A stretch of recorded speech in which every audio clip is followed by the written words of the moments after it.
What is up, Netflix fans, and welcome back to my channel. So what I've tried to do this year is I have tried to sit down every Friday, or at least every Friday that I could, and watch a Netflix movie. So far this year, I have watched 31 films. Now, there have definitely been a few that I have missed, but hey, I have watched a lot of them, and what I was going to do is I was going to rank them from 31 to 1. But then I thought, you know what, that would be a really long video, and you guys can literally go on my Letterboxd page right now and check out my official ranking for all 31 films. So today I'm going to point out 5 really good movies that I've enjoyed, and then 5 movies that I recommend you guys stay away from. They may or may not be in order, you can figure that out. But let's do it how I do my reviews and start out with the good.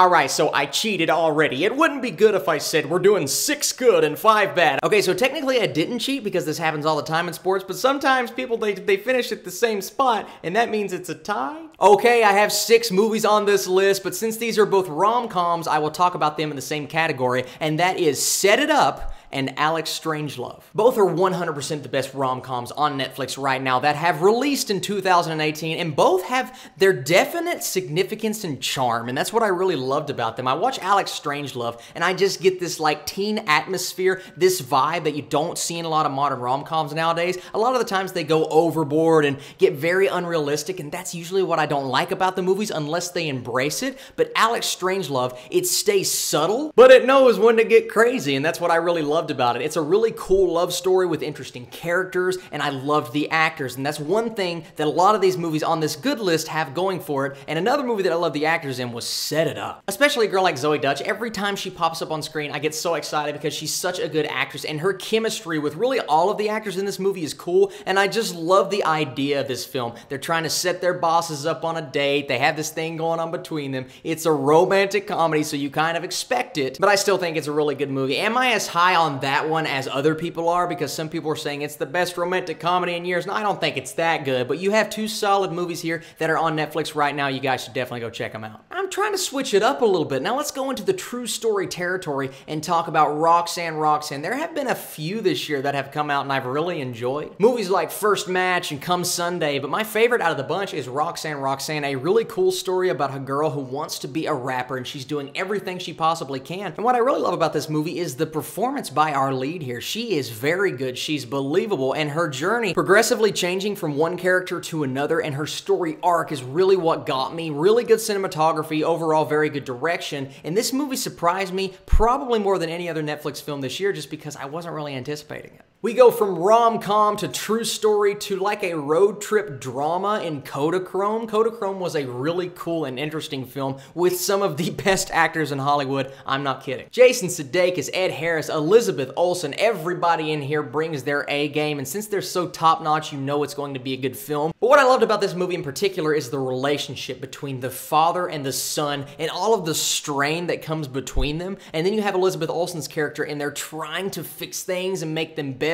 Not the fact that he is sick, the relationship with he and his son, it's just a sad relationship to watch, and you watch them constantly bicker, and it's so believable because the performances are so good, guys. Kodachrome was a very true and emotional movie, and if you guys want to shed a tear, I recommend you watch it, or if you just want to see a really good story, because it's in my top 3 Netflix movies of the year. And we just keep getting better and better, and we're talking straight up horror now, and that's The Ritual. So this is a foreign film that came on Netflix at like the beginning of the year, and I wasn't really expecting it to be good because a lot of the times these Netflix horror films, they're not very good, but The Ritual kind of transcends that. It is so interesting, and there's so much to it, and the thing, I'm not even going to tell you what it is. The thing at the end is one of the scariest and most realistic looking creatures I have ever seen. It takes a few twists and turns where I was like, okay, I don't know, but just the concept of them being trapped in the woods, encountering these weird things, the sound design and the cinematography was all really good, guys. This is an awesome horror film. I'm not going to say I loved it, but I really enjoyed it, and to be on Netflix,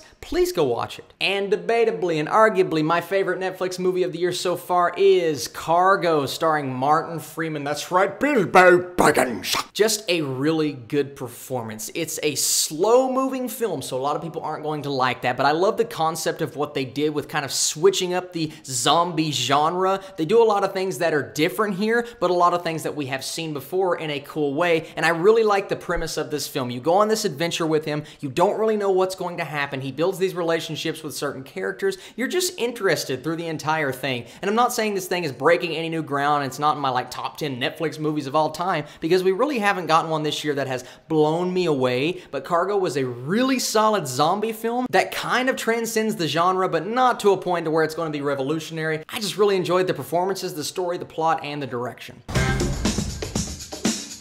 Okay, so we have talked about the good, now let's get into the bad. So I combined two in the good section, and guess what?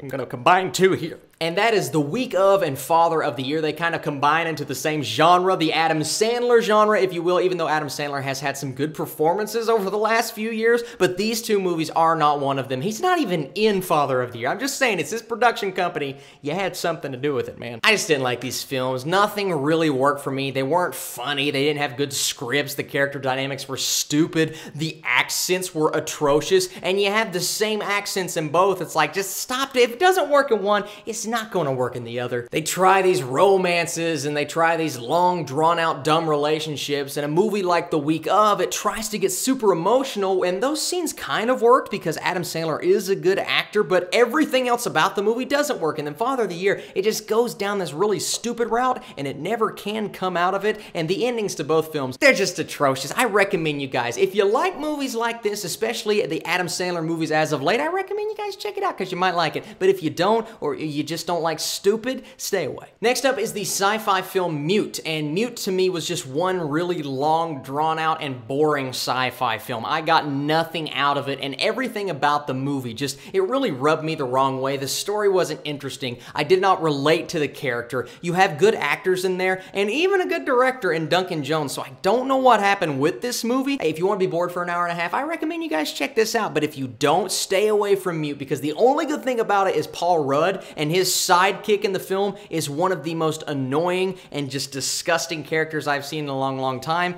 This movie's not very good. And then we move on to The Titan. That's right, The Titan was just, it was just... And you know what, when I first watched The Titan, I'm like, okay, Sam Worthington was, and then the relationships were, and then the special effects weren't horror, or at least as bad as I thought they were. No, nothing redeems this film because The Titan is just so stupid. It was a dumb premise, one of the dumbest endings I've seen in a long, long time. The story just goes nowhere, and like Mute, it gets very boring. Such a boring and cliched sci-fi film. And where it goes at the end, I just said this, but I'm gonna say it again, not worth it. And then we have Irreplaceable You. I'm not going to spend too much time on this movie because I don't really remember a lot of it. Tried to be a super emotional, hardcore comedic drama. It had none of those things going for it. And honestly, why it's this low on my list, first of all, I gave it a very low score. But second of all, I just don't remember anything about it. It was so boring. They try to build this relationship between these two characters. It's not good. You don't believe it. You don't buy the chemistry, and the acting is really atrocious at times. Irreplaceable You is one of those films that might draw some people in, but I guarantee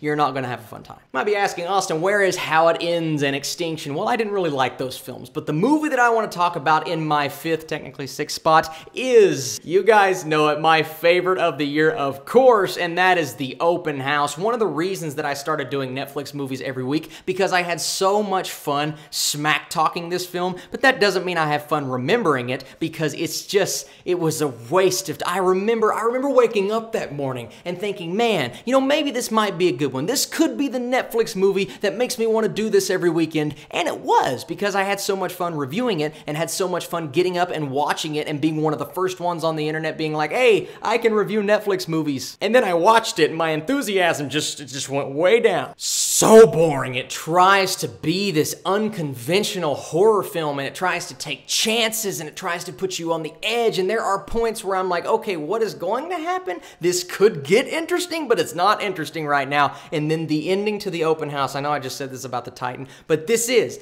the worst ending I have seen in years. You go on this entire journey for this film to end like that? You cannot tell me that that wasn't one of the stupidest things I've ever seen. There are so many plot points that are unexplained. This was poorly directed, poorly acted. It's one of the worst movies of the year. It's in my top 3 worst. It will make my list at the end of the year. And The Open House is the ultimate waste of time. Seriously, guys, go check it out. It's on Netflix. All right, you guys think this video was long. Imagine me ranking all 31 movies. Like I said, if you want to see that, go to my Letterboxd page. But seriously, thank you guys so much for watching this video. I love talking about Netflix because there's just so much stuff. Whether it's good, whether it's bad, there's a lot of things on there. And you pay a certain amount a month and you get all these movies. You hear that, Movie Pass? They're easy. You pay the money and you get the movies. That's how it works. I'm just kidding. The whole Movie Pass thing is unsustainable, but Netflix is not, and they're going to continue to get bigger and add more things. There are so many Netflix movies that I'm looking forward to that I cannot wait to watch. You guys are the absolute best. Tune in every Friday for a Netflix review, and then tomorrow night I'm watching Mile 22 and doing my review. I will catch you guys later.